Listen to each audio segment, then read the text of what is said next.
quand même le PASTEF moo koy gouverner Bassirou Diomaye Faye mooy président de la République il a un mandat de 5 ans. En 2029 on ne sait pas yàlla nañu ko fekkee jàmm moom moo fi des wala keneen mooy nekk président te Sénégal dafa bokk suñu ay jafe-jafe moo tax Pape Makhtar di rappeler yi fi jaar yépp plan bu ñu teg su président ñëwee takk ba mu rafet sànni ñu jël beneen comment faire pour que ce plan vision Sénégal 2050 bañ a nekk comme le PSE bu leen keneen remplacer ñëw ne affaire u Pastef la woon nañ ko lem sànni. En fait balaa nga may ma foofu parce que sànq sur la question sur le point bi ñu wax sur l'énergie ni ko Thierno Alassane Sall andee dafa dénaturer les choses telles que nu mu ko waroon présenter parce que ñun objectif bi dañ ne dans 25 ans foog ñu baisser ko à 60 francs mais fallait dire que ne actuellement tarif bi ñuy pratiquer au niveau de tarif domestique petite puissance bi on est à 91. 91 francs. D'accord. Domestique moyenne bi on est à 110. Donc ñun on prévoit une baisse. Donc bu ñuy natt nañu natt suñu objectif te lii may wax ni ci surtout. ci li fi nekk. li fi nekk ñu ngi ci 91 111 francs ñun on vise dans 25 ans ñu wàcc ko ba 60. Moment bi ñuy wax ni Côte d'Ivoire mi ngi 87. Oui. 87 91 gisuma ci débat.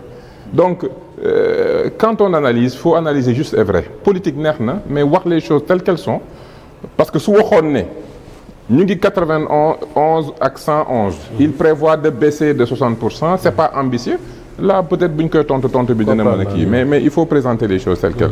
bi ci topp vous savez mënuñu teg benn plan Sénégal émergent comme ni ma ko waxee pendant plus de ñu dépensé ci lu ëpp 50 000 milliards.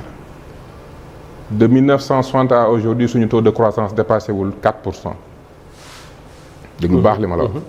De 1960 à aujourd'hui taux de croissance au Sénégal boo ko additionné yëpp def moyenne dépassé wul 4%.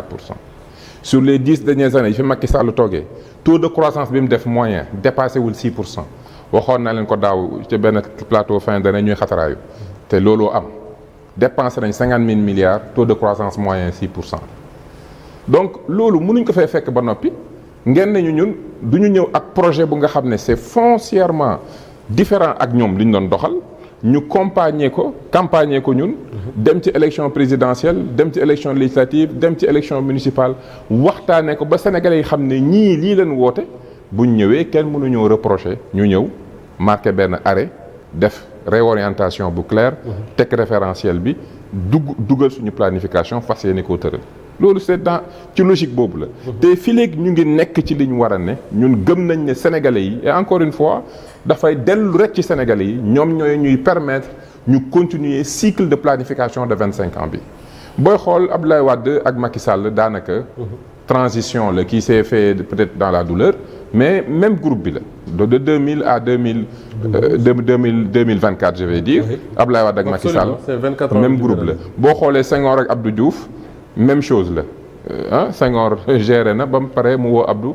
mu continuer même cycle la donc da ngay gis ne c'est des cycles ñu ngi dugg ci beneen cycle léegi nag c'est notre défi et notre responsabilité d'émettre une vision d'une clarté limpide teg ay objectifs stratégiques yu clairs teg planification boo nga xam ne buñ ci xasee dugg dañ koy def dans la co-construction ma jox la exemple man suma ministère la lettre de politique sectorielle dafa war a nekk lu ñu partager avec tous les acteurs a nga sànq ñu ngi doon critiquer naan boolewuñu acteurs yi ci mbir mi alors que ne fi ngay gën a mën a boole acteurs yi mooy quand tu es dans la planification sectorielle foofu nga mën a boole ñi bokk décentralisation ñu waxtaanee décentralisation ñi bokk aménagement territorial ñu waxtaanee aménagement territorial Serigne Gueye Diop lancé na léegi les états généraux de l'industrie El Hadj Malick Ndiaye mi ngi lancé les états généraux des transports moment yooyu foofu au niveau sectoriel nga mën a defee véritablement liggéey bi nga bëgg a def avec des acteurs qui sont dans l'opérationnel tous les jours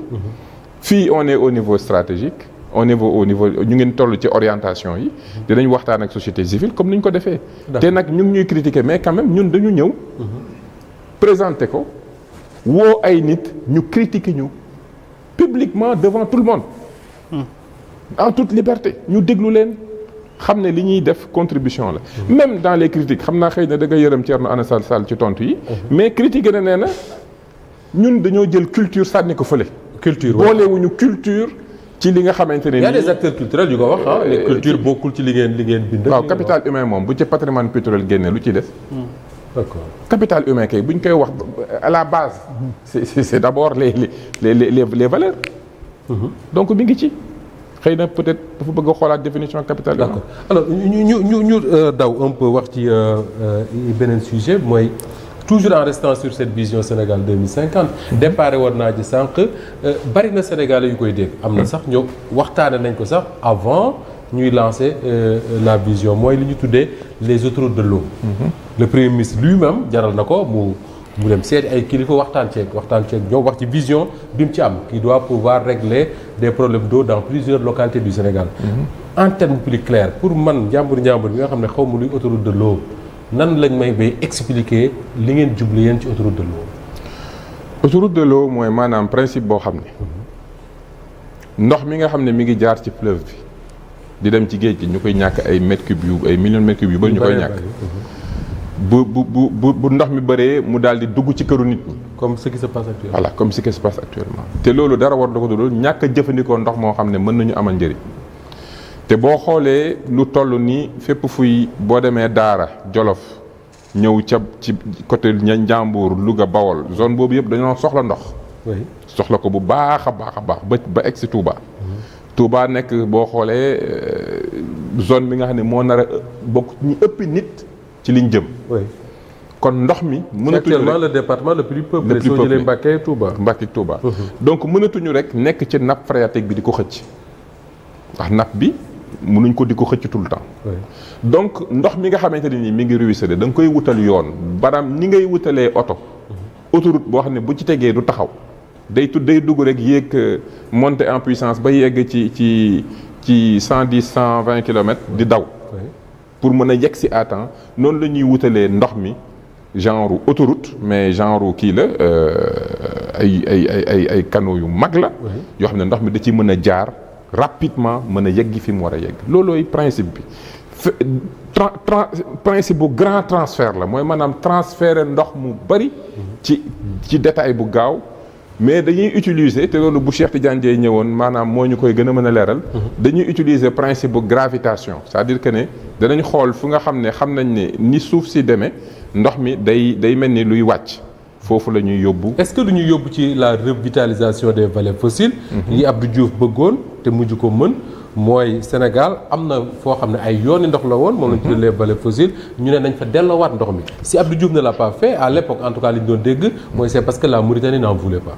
xam nga revitalisation boobu dafa nekk lu am solo. mais tey bokk na ci vallée yu bëri dafa habité mën naa la jox exemple Diourbel. tey Diourbel. booy xool dëgg-dëgg am na fi ñu ci biir Thierno Kandji. ak fi ñuy woowee. côté horticulture bi boo xool foofu la ndox ma daan jaar. oui am na dëkk yu bari monsieur le ministre dogguma la. soo demee day am quartier yoo xam ne ay camp la woon. ay camp souvent camp lañ koy woowee. mais boo fa demee fi mu ne def nañ fa mbalit. sëkk ko ba nit ñi dëkk fa exactement. donc yooyu tey pour nga revitaliser ça va être très problématique. oui mais fi nga xam nañ ne fii kenn dëkku fa. te fii ndox mi mën nañ ko fa andiwaat mu dal fa. dinañ ko def buñ ko dina bokk ci projet yi. mais avantage yu autoroute bi dafa ciblé c'est-à-dire que da ngay jëlee ndox mi point bi. jaarale ko point bi yóbbu ko établissement bi. te da nga koy jaarale fu nga xam ne c'est des zones. ndox mi day am njëriñ ci lépp luy élevage parce que dañu am accès ndox ak agriculture ba noppi mën a andi ndox mu ñuy potabiliser par la suite pour nit ñi mën ci naan. donc principe bu autoroute bi mooy dafa gën a. xam nga vallée bi moom fa mu nekk la nekk mais autoroute bi mën nga ko créer de sorte que day def des jonctions sur des établissements humains yoo xamante ne nii identifier nga ko ba noppi loolu mooy avantage stratégique gu am projet autoroute de l'eau bi xam nga tey bi ñuy def autoroute Ila Touba bi dañu toog xam ne bon Touba ak Diourbel ak Dakar nekk na axe bu nga xam ne dafa stratégique ñu def connexion bi noonu ngay toogee ne autoroute de l'eau bi su jaaree zone sylvopastorale bi wàcc am na fu ñuy bayee am na fu ñuy bayee ay pipeline la wala. genre pipe la mais c'est plus gros quand même c'est vraiment c'est ça doit être coûteux. Ah oui mais nag c'est un investissement sur plusieurs générations. oui quand bu ko suñu génération defee. defaluñ ko pour ñun dañ ko def pour les générations à venir et je préfère que ñu def autoroute de l'eau bu nga xam ne dafay irriguer tout le territoire national plutôt que ñuy endetté wu def ko ci lu nga xam ne dañuy endetter les générations futures. D'accord. Alors monsieur le ministre, est-ce que là toutes les études parce que là il faut rassurer quand même est-ce que toutes les études yi war a am def nañ ko pour que par exemple bu ñu fi toog d'ici quelques années ñuy wax la xewoon ca Brèche ba ca Saint-Louis naan Ablaye Wade dafa def erreur dem gas xaw ma fan ndox ma jaxasoo nangu kër jàmbur yi est-ce que là il faudrait pas prendre toutes les garanties pour que ëllëg du ñu toog naan on s'est trompé ndox mi yàq na këri jàmbur wala ni ñu ko bëggoon autorité bi demee woon demeewu ko noonu. xam nga tey il aurait été bien que xam naa foog ngeen invité suma grand frère. Cheikh Tidiane. Cheikh ce sera quand il veut. xam naa ne il va venir prochainement il est très disponible mu mën a dugg ci détail yu mise en œuvre bi. oui mais li ma la mën a wax mooy ku xam infrastructure yi et puis mën ngeen def recherche yi xam ne moo gën a sécuritaire que jéem a revitaliser benn fleuve par exemple wala benn lac parce que lac tey boo ko ubbee. bu débordement awee lac bi day génn lieu. waaw alors que autoroute bi moom bu ci ndox mi duggee mën nga sax fermer mën nga contrôler débit bi donc bu ngeen defee recherche di ngeen gis ne. donc du lu ñuy gas nii rek. non parce que bu doon loolu la suuf ndox mi ngay transférer suuf mi dana ko naan. naaj bi dana ko évaporer. c'est vrai il faut que mu am moo tax il faut. c'est vrai que dëkk yu moo ko gis yoo xamante ne nag effectivement question sécuritaire bi mën na am parce que mën na romb benn population boo xamante ne soxla nañ ndox amuñu ndox gis pipe bi di leen romb dañ koy bënd di ko exploiter de manière clandestine. Je pense que il faut que ñu projet bu pertinent mais foog ñu préparer les populations aussi. Absolument. li mu wax ni si am na solo parce que y a une technicité qui accompagne. non y a une technicité parce que je le dis. man j'ai mais boobu est-ce que c'est pour ñu bay at bi dañuy jël ay ndaraan rek gas ci yoon bi. non dugal ndox mi ça se passe pas c'est vraiment infrastructure la. bu nga xam ne mën na téye ndox mi. yóbbu ko à bon port. est-ce que du enfin je sais pas mais est-ce que du un peu comme li ngay gis ci yenn réew tubaab yi nga gis ne. c'est un peu comme autoroute de l'eau bi may dégg nii ndox dañ koy wutal ay yoon yu jaar et que parfois même c'est possible ñu tëj ko. loolu laa wala parfois ñu vider ko. da ngay maîtriser niveau bi. parce que boo ko deful moom mën nga créer problème. da ngay maîtriser comme tey ni nga mën a defee barrage. def ci ay vannes yu mën a permettre ngay maîtriser débit bi. c'est la même chose. d'accord c'est-à-dire que c'est un en fait modèle de instrument de transport de l'eau la. de transport de l'eau. bu gën a gaaw que moo tax ñu ne autoroute de l'eau. comme gën a gaaw tuyaux yi jógee Kër Momar moo gën a gaaw. alors les pôles territoires. C'est important parce que de toujours on a dit c'est pratiquement impossible de vivre au Sénégal parce que l'essentiel de la population se retrouve à Dakar qui est une petite partie du territoire national. ñu ne il faut une autre capitale. am na ay temps sax maître Doudou Ndoye Diourbel la doon wax ne moom bu gagné élection yi dafa capitale Sénégal boobu yàgg na Macky Sall il a essayé mais avec Diamniadio fa la yem. Abdoulaye Wade il avait dit Lompoul dans le département de Kébémer dans la région de Louga. Yéen vous allez plus loin ngeen ne il faut faire plus. il faut créer d'autres pôles avoir d'autres villes. Dites-nous comment ça va se passer. xam nga la fonction travail a toujours été maanaam liggéey fu mu am nit ñi ñëw fa. te liggéey bi gën a investissement bi gën a mën a andi liggéey mooy industrie. foo samp industrie nit ñi ñëw. donc bokk na ci li tax loolu mën a ne mooy nañu def benn travail d'industrialisation de l'intérieur du pays. par exemple phosphate bi ñu am nañ fa implanter des unités industrielles pour chaîne de valeur phosphate. xolu réew mi. Thiès Diourbel nga xam ne bëri nay carrière nañ fa implanter te man dans le cadre de mon programme d'accès au logement. dama planifier ne il me faut une zone industrielle bu nga xam ne day attirer toutes les grandes industries dans le domaine du bâtiment. parce que noonu laa mën a résorber un gap de 500 000 logements du lu ñuy tabax ci ay moule. luy usine lu defar la. donc en créant des zones d'industrie sur nos ressources que nous détenons. parce que ressources yi ñu yor mi ngi alimenter ay industries ailleurs. nañ fexe mu créer emploi ailleurs donc nañ fexe mu créer ay industries fii. donc ni ñu koy mën a ni Casamance war a nekkee zone industrie agroalimentaire Matam war a nekk zone industrie phosphate centre du pays nekk dans le domaine manufacture ak BTP. nord bi war a nekk dans l'agroalimentaire aussi parce que y a beaucoup de cultures riz sucre et autres côté fleuve bi ñu développer aussi lépp lu nga xamante ne dans le domaine tourisme parce que xam nañ ne Saint-Louis capacité bi mu am à ce niveau. donc noonu lañ mën a fexee ba doter Sine Saloum xorom si l'industrie du sel bi. tourisme bi ak activité agricole bi waratuñu rek bëy joxe ko noonu nañu bëy téye li nu bëy transformer ko donc industrie moo mën a créer des moteurs donc ñun pour ñun pôle bu nekk dafa nekk moteur économique l'objectif mooy aujourd'hui 50% du PIB daanaka plus de 60 lépp dañ ko concentrer au niveau de Dakar il faut que léegi produit intérieur brut bi am lu Casamance di contribuer am lu Tambacounda di contribuer am lu pôle nord bi di contribuer am lu centre di contribuer contribution yooyu mooy créer des zones d'activité te fu activité am emploi fu mu am établissement humain day développer et c'est comme ça qu'on va pouvoir créer de la croissance à l'intérieur du pays et amener beaucoup plus d'équilibre nga xam ne léegi Dakar domine tout mais il faudrait que ñu am croissance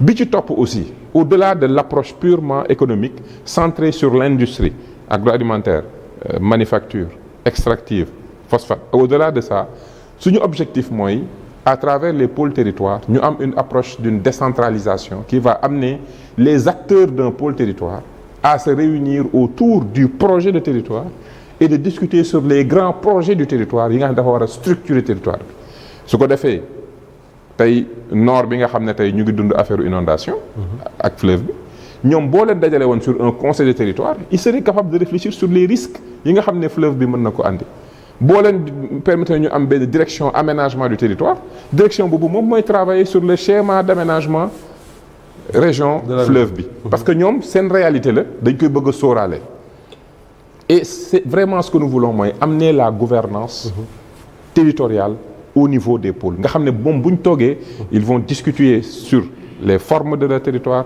les forces des territoires ban urbanisme lañ bëgg c'est quoi leur économie bu ñu discuter ba def seen plan de développement bu Casamance comme ni ñu ko gisee plan spécial Casamance bi plan spécial Sine Saloum plan spécial Centre Baol plan spécial Nord plan de développement économique état nag ñëw ministère de l'économie et des finances andi ce qu'on appelle les budgets satellites pôle bu nekk mu ne pôle bi de alloué naa ko benn ligne de temps pour ngeen exécuter mu am benn contrat buy am entre l'état central et le pôle territoire nga xam ne discuter nañ ñoom gis nañ seen instrument de planification spatiale stratégique économique ñu accompagner leen ñu réaliser ñuy exécuter te le conseil peut même être doté de ce qu'on appelle un EPT mooy établissement public bu nga xam ne day am des compétences techniques en planification buy accompagner le conseil sur le projet de territoire tout ça option la yu nga xamante ne nii valider ñu ngi ci tënk nañ ko on va ñu ngi dem ci benn lël pour discuter ko mooy modèle de gouvernance bi bu ñu valider ñu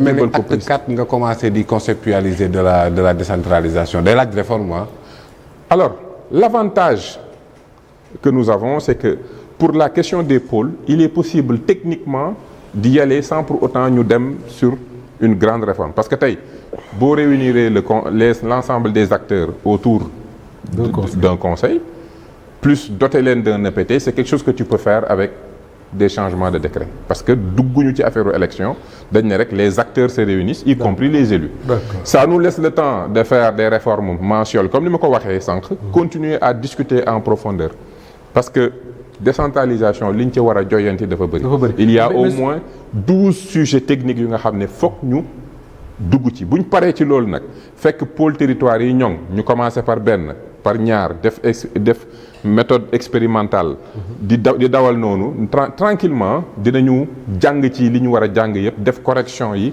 te comme loo xam ne la dafa war a am ne nit ñi ñu évoluer ci modèle de gouvernance doonul loo xam ne da ngay xëy rek def ko da ngay def étape par étape de temps ngay implémenter pôle yi di wane njëriñ ñi nit ñi gis ne pôle bu mel ni Sine Saloum day seen plan de développement bi de seen stratégie de planification seen gestion des risques bi nit ñi gis bu ñu gisee ne kon ñun bëgg nañ gaaw nañ ñëw accompagner donc mu créer benn émulation ñu dem ci tranquillement parce que démocratie looy ciy def lu ne da nga ci war a ànd ak xam-xam et technicien ak lépp mais da nga war a may nit ñi ñu am temps recul ak observation ce qui nous laisse 2 ans yoo xam ne facilement bu ñuy dem nag ci élection locale yi day fekk processus bi yëpp mature ñu dem nag ci descente ci réforme merci Pape Moussa parce que loolu moo doon sama préoccupation très souvent suñu évoqué ces questions là nit ñi li ñuy xalaat tout de suite mooy xëccoo kan moo koy jiitee pôle sangam ak yooyu mais j'ai l'impression que li nga wax mooy il faut y aller étape y aller étape par étape aller sur l'objectif économique,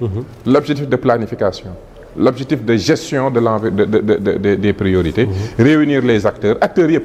Quand on dit pôle territoire, c'est pas uniquement les élus. Les acteurs économiques dañu am rôle bu ñu war a jouer.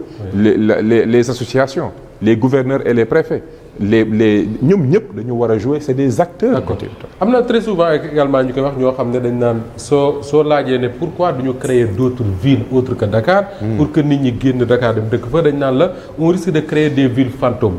Est-ce que c'est pour éviter ça moo tax ngeen ne ces villes là na ko des industries portées plutôt que ñu dem ne oui on va prendre les moyens dem tabax benn dëkk comme ni nekkee di tabax jam ñaajo ne nit ñi ay ñëw leen dëkk alors qu'il n'y a absolument rien à faire là-bas.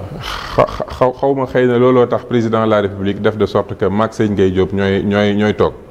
Donc l'industrie day topp man ma topp di urbaniser derrière lui. Même boo xoolee toutes les cités ouvrières justement c'est des cités qui se sont construites autour de l'activité ouvrière. Donc il dafa am benn logique bu nga xam ne faaw ñu topp ko. De la même manière may topp ministre de l'Agriculture parce que ces agropoles vont générer des zones d'habitation. Il faut que ma accompagner ko. Donc solidarité gouvernementale boobu ak ñu xam ne ñoo war a toppante pour que action bi yëpp ñu concentrer ko sur des points qui vont être des points pivots. Parce que sinon rek kenn ku nekk day nekk fenn di def dara pour wane ne mi ngi def alors que résultat bi bu ñu amee cohérence d'ensemble dinañu impacter véritablement. te loolu yëpp secteur privé bi mooy supporter les investissements yi nekk ci biir. xanaa boobaa dina am ay traitement de faveur pour l'attractivité des pôles. Effectivement xam nga nee nañ le plan bi 60% public 40% privé et dans le privé il y a environ 20% PPP. Mais PPP foo ko dégg mooy état dafa war a jouer un rôle. mën naa la jox exemple sur programme logement bi nga xam ne ñu ngi koy structurer si on veut utiliser l'argent des privés pour faire un peu de social il faut qu'on leur permette aussi de pouvoir faire un programme libre. Donc su ma la joxee 15-20 hectares dama naan la bon sur les 17 la moitié defal ma ci un programme social avec des prix sociaux li ci des defal un programme libre. Donc en te donnant du foncier pour un programme libre en réalité je t'attire pour que tu fais avec ton argent du social. Et ce social là me permet de combler mon gap. de 50 000 logements. Donc stratégie yooyu nga mën a def pour capter plusieurs types de fonds.